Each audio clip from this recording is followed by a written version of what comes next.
লোকসভায় আজ এসআইআর উত্তাপ, বিরোধীদের দাবিতে শেষমেশ রাজি কেন্দ্র। আজ নির্বাচনী সংস্কার নিয়ে আলোচনার সূচনা করবেন রাহুল গান্ধী। আমাদের সঙ্গে রয়েছেন প্রতিনিধি মৈত্রেয়ী। আজ কোন কোন ইস্যুগুলো তুলতে পারেন রাহুল গান্ধী, সংসদে কি কি হতে চলেছে এবং তৃণমূলের অবস্থান কি থাকতে পারে?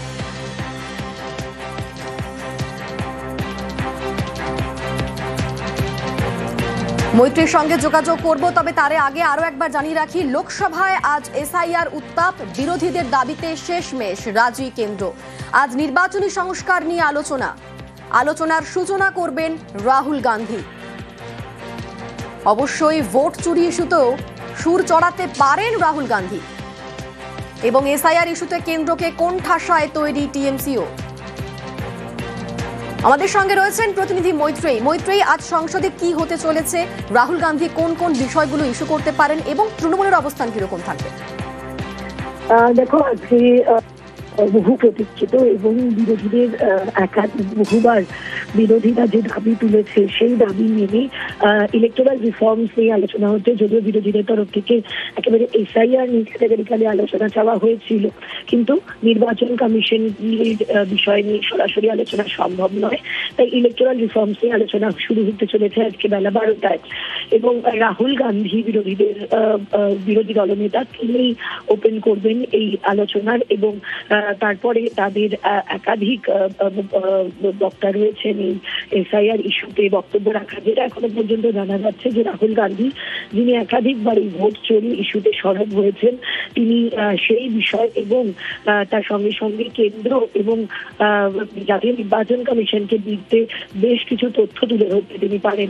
এর পাশাপাশি তৃণমূল কংগ্রেসের তরফ থেকেও কিন্তু তাদের নিজেদের অস্ত্রে শান দিয়ে রাখা হয়েছে। বাংলায় এসআইআর এর কি অবস্থা এবং কিভাবে এসআইআর করা হচ্ছে তাই নিয়ে বক্তব্য রাখার জন্য প্রস্তুতি করতে বলা হয়েছে কল্যাণ বন্দ্যোপাধ্যায় এবং শতাব্দী রায়কে।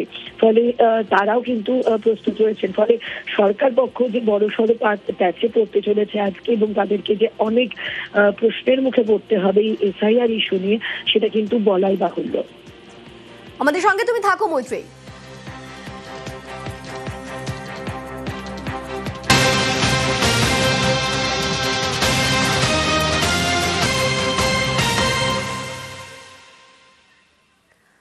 লোকসভা এসআইআর আলোচনার আগেই বৈঠকে এনডিএ, সংসদে এনডিএর সংসদীয় দলের বৈঠকে প্রধানমন্ত্রী নরেন্দ্র মোদী। আমাদের সঙ্গে মৈত্রেয়ী রয়েছেন। মৈত্রেয়ী, এই বৈঠকে কি বার্তা দিলেন মোদী? দেখো, প্রধানমন্ত্রী নরেন্দ্র মোদীর এই বৈঠকের এখনো পর্যন্ত যেটা জানা যাচ্ছে যে ইন্ডিগোর বিমানের যে অবস্থা সেটা নিয়ে তিনি কথা বলেছেন এবং সার্বিকভাবে এনডিএর অবস্থান এই মুহূর্তে কি এবং এসআইআর আলোচনা শুরু হওয়ার মুখে বা ইলেকটোরাল রিফর্মস নিয়ে আলোচনা শুরুর মুখে কি অবস্থান হবে বিরোধীদের, সেটা নিয়েও কথা বলেছেন।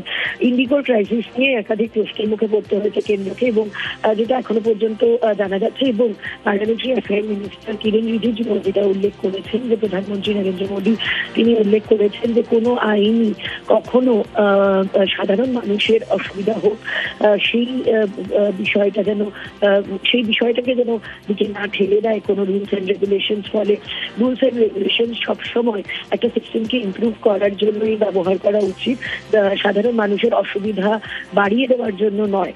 ফলে ইন্ডিগোর ক্ষেত্রে মূলত যেটাকে কারণ হিসেবে ধরা হচ্ছিল যে ডিজিসি এর রুলস অ্যান্ড রেগুলেশন, তিনি আজকে এই নিয়ে বৈঠকে সেই বিষয়টাকেই অ্যাড্রেস করেছেন বলে কিরেন রিজিজু জানিয়েছেন। বেশ, আমাদের